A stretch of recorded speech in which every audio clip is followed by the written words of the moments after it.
So as I said, each day I will take this opportunity to also go over each day a few pages of this new translation of a commentary, a short, very short, and therefore easier to access commentary on the single intention or the Gongchik of Gyoba Jikten Sumgön. Again, Gongchik is a compilation of 190 statements, often just one line statements. And these statements, as we will see today, they are statements compiled by Gyoba Jikten Sumgön's nephew, whose name was Jinga Sherabjungne. Jinga Sherabjungne was Gyoba Jikten Sumgön's nephew and also his personal attendant. It is said that in the last years of Gyoba Rinpoche's life, often Gyoba Rinpoche himself did not teach the disciples. Instead, he gave the teaching responsibilities to Jinga Sherabjungne. And the way it is done is that Jinga Sherabjungne will sit on the teaching seat, the Dharma throne, and then behind the Dharma throne, there will be like a cloth hung up, and Gyoba Rinpoche would sit behind. So that means, still it was the guru teaching, but the mouthpiece was Jinga Sherabjungne. So Gyoba Rinpoche was present, but he deputized Jinga Sherabjungne to teach. And then it is also said that even before that, often when Gyoba Rinpoche would teach, when he was, and then whenever Gyoba Rinpoche was teaching, and if Gyoba Rinpoche is trying to remember a particular verse, a particular line to quote from the words of the Buddha, often Sherabjungne will provide the quote from his power of his memory. Also, much younger man, so he can still remember, right, all these quotes. Or Gyoba Rinpoche would start a teaching, and then halfway will say to Jinga Sherabjungne, okay, now you continue. That was the kind of confidence that Gyoba Rinpoche had in Jinga Sherabjungne. So it's said that their minds have become inseparably one in terms of their understanding of the Dharma. So Jinga Sherabjungne had the ability to do that, had the attainment to do that. So he was the one that compiled these 190 Vajra statements after the passing of Gyoba Rinpoche. After Gyoba Rinpoche passed away, after all the funeral ceremonies and rituals are being completed, Jinga Sherabjungne went into a period of 7 years retreat. This is a common pattern that you find when a great master passes away. The immediate disciples, after finishing the duties of the funeral and all that, many of them would immediately go into retreat to deepen their understanding and realizations of those teachings. And this follows a pattern that the Buddha's own immediate disciples did when he passed away. And then, of course, during the time of this retreat, it's also a time where the disciples try to remember everything that the Lama taught and try to write them down before it escapes them in their memory.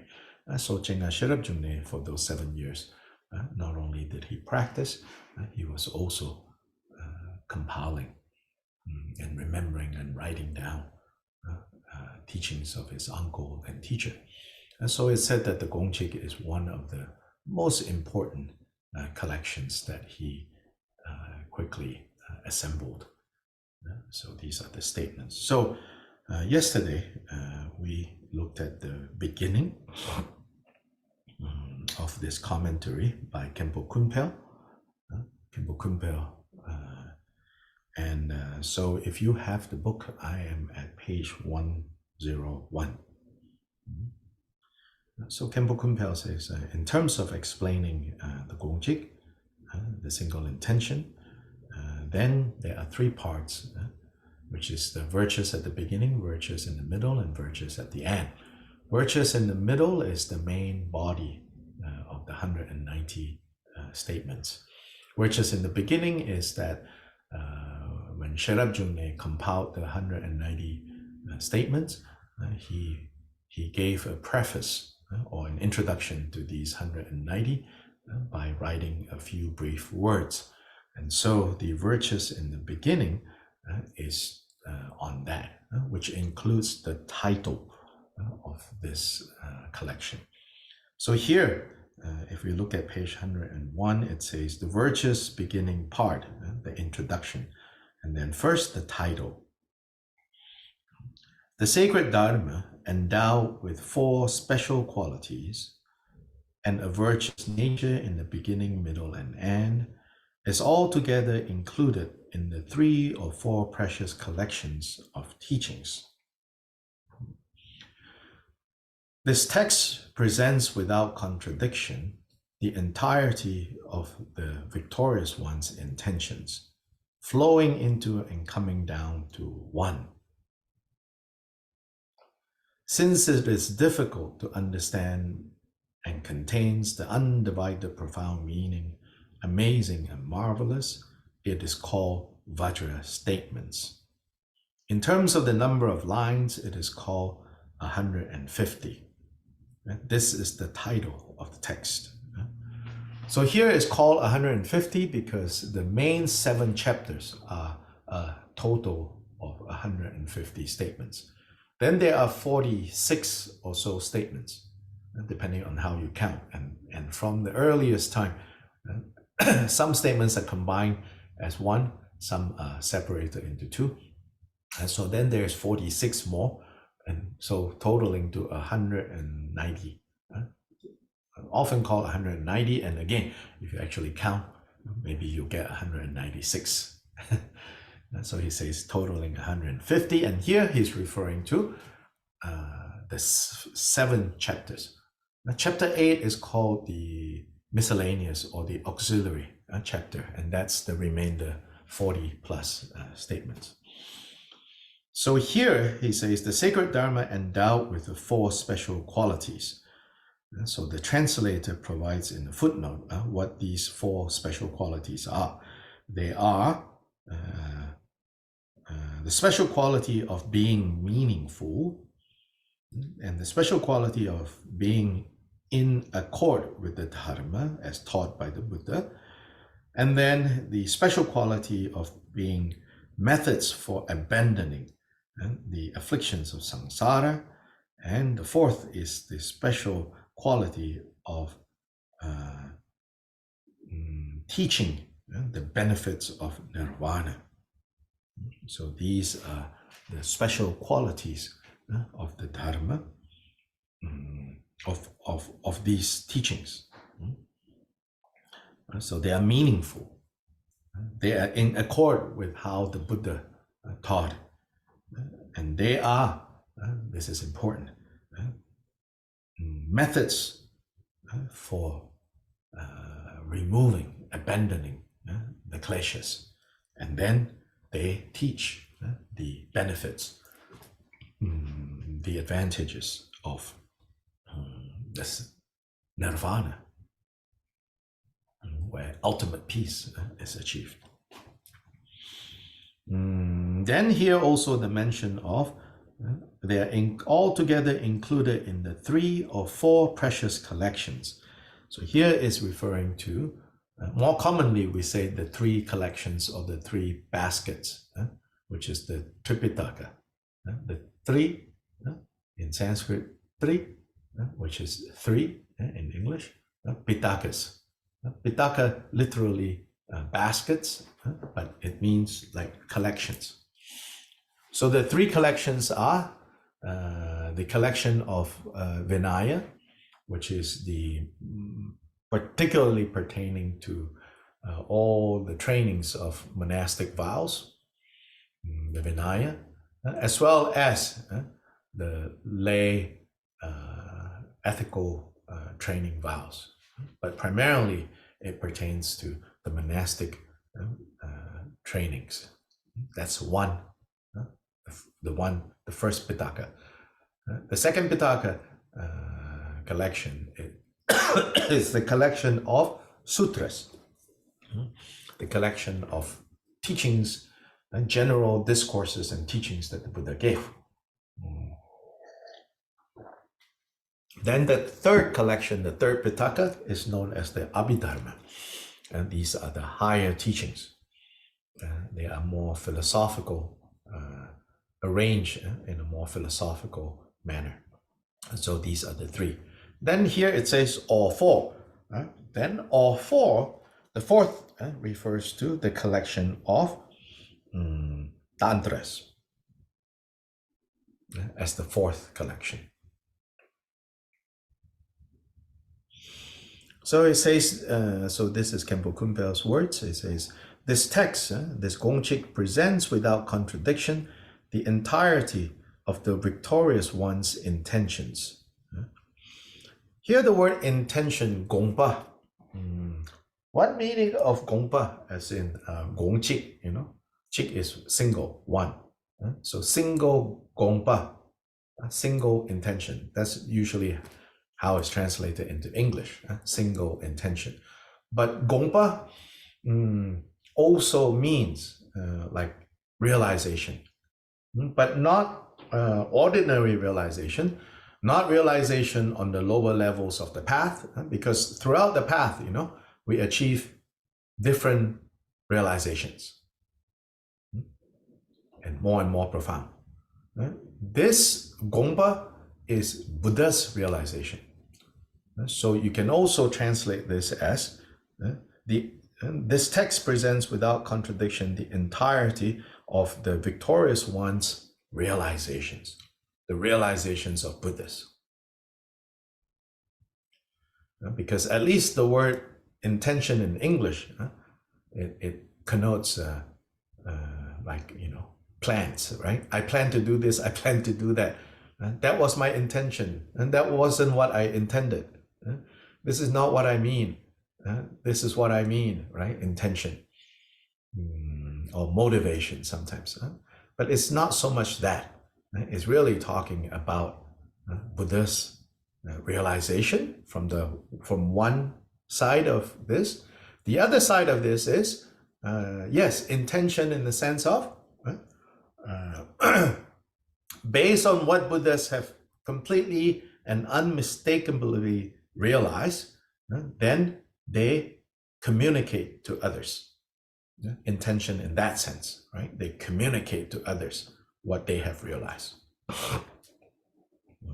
And with regards to that realization, with regards to that communication, it's a unified communication, a unified realization. So single in the sense of unified, no contradiction. So Jik, Gongchik. So it's called Vajra statements because it has undivided profound meaning. It is amazing and marvelous. Then Khenpo Kumpel quotes the root text of the Gongchik, which begins with, so the title of Gongchik, the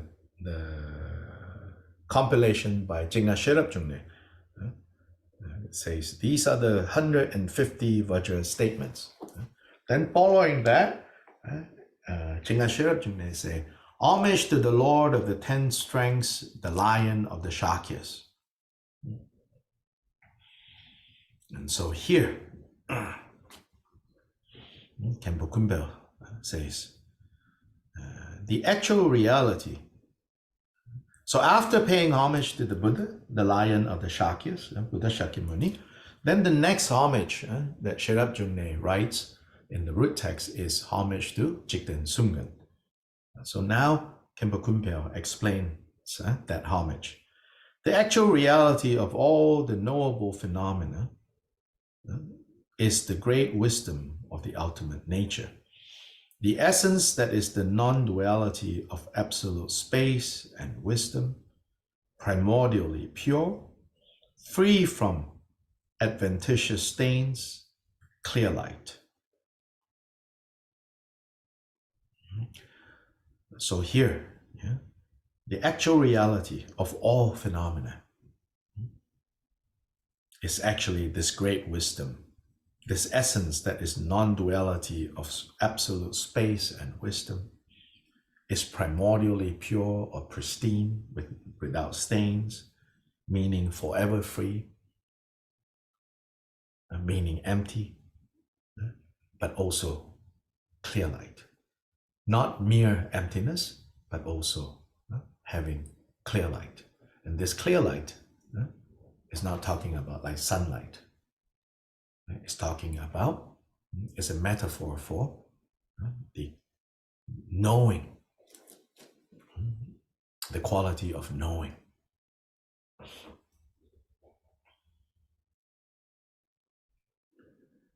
You have mastered this, and you here refers to Jikten Sumgön. You have mastered this. You have mastered this empty clear light.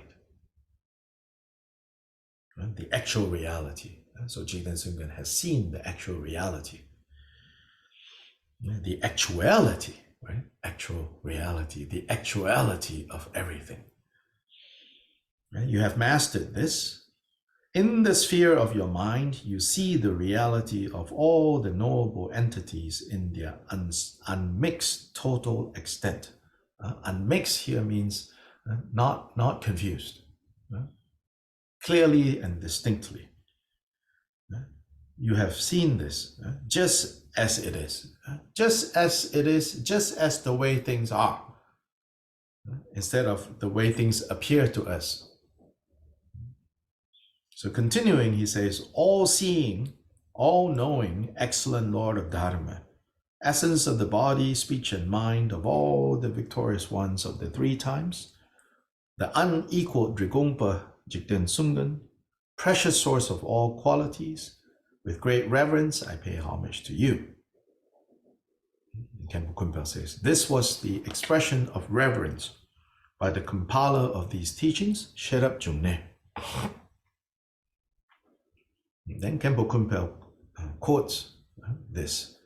It is like the glorious Nagarjuna said, it is not pointless of the composers of treatises to pay homage to the teacher. It is for the purpose of generating veneration in the teacher and the treatises and not for other purposes. And so here, Khenpo Kumbel says, and why do like compiler of these commentaries or compiler of these teachings always include a verse of homage to the source of these teachings? He says, not to brag about the teachers, right? And not to just like pointlessly put it there because everybody is putting it there. But the reason they do this is they point out the great qualities of the source of these teachings in order to instill confidence in the hearts of the listeners, in the hearts of the readers, and so that we have an appreciation and understanding of, why are these teachings so special? Because the source of these teachings have these qualities. And therefore the teachings are reliable.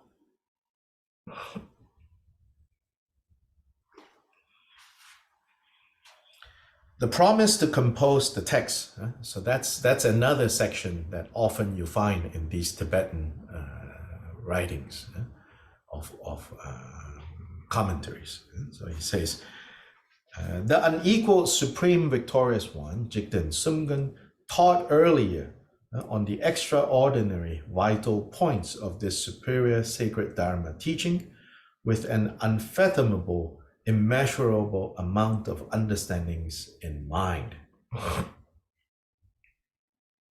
So this line, Khenpo Kumpel is mostly quoting what's in the root text. So remember, root text was Jing'a Sherab Jungne. So he says, our teacher Jikten Sumgön, in his life, he taught these points, these vital points. And what I'm doing here is simply extracting them from all the places that he taught and putting them all into this one text.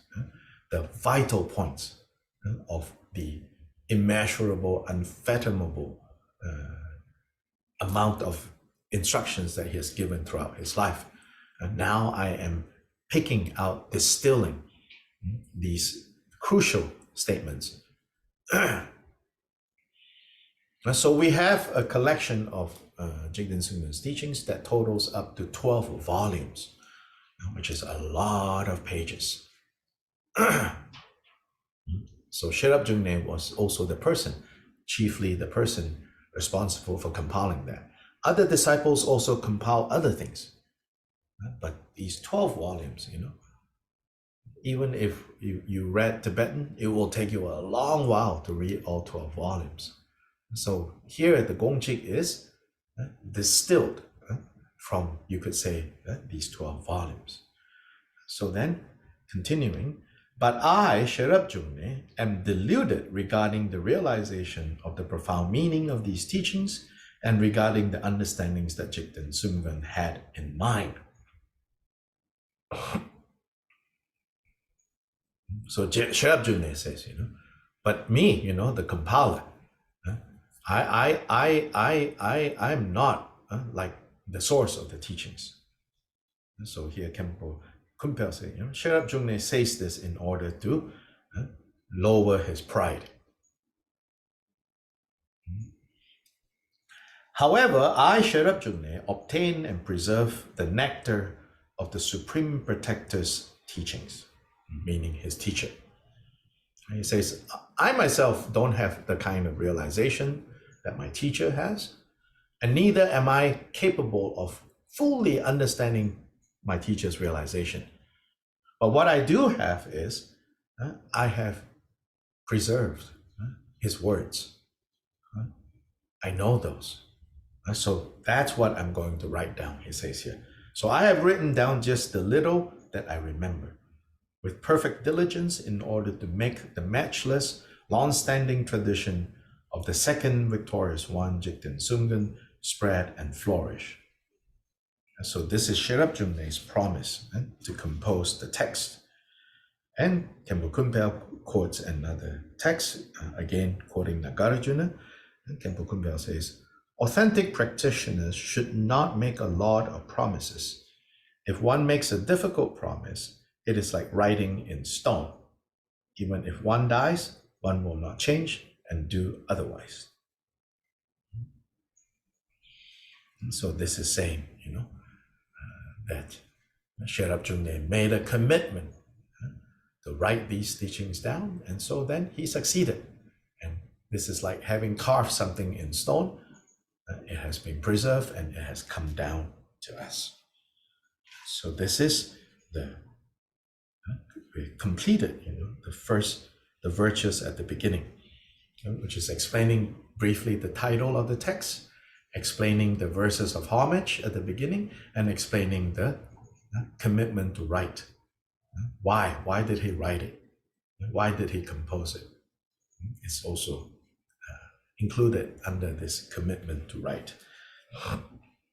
Then starting now, not today, but we are now arrived at the point in the text where he begins to briefly comment on the 150 statements divided into 7 chapters. So for that, we will continue tomorrow, same time, beginning first with the sound practice, and then briefly a few more pages from this text.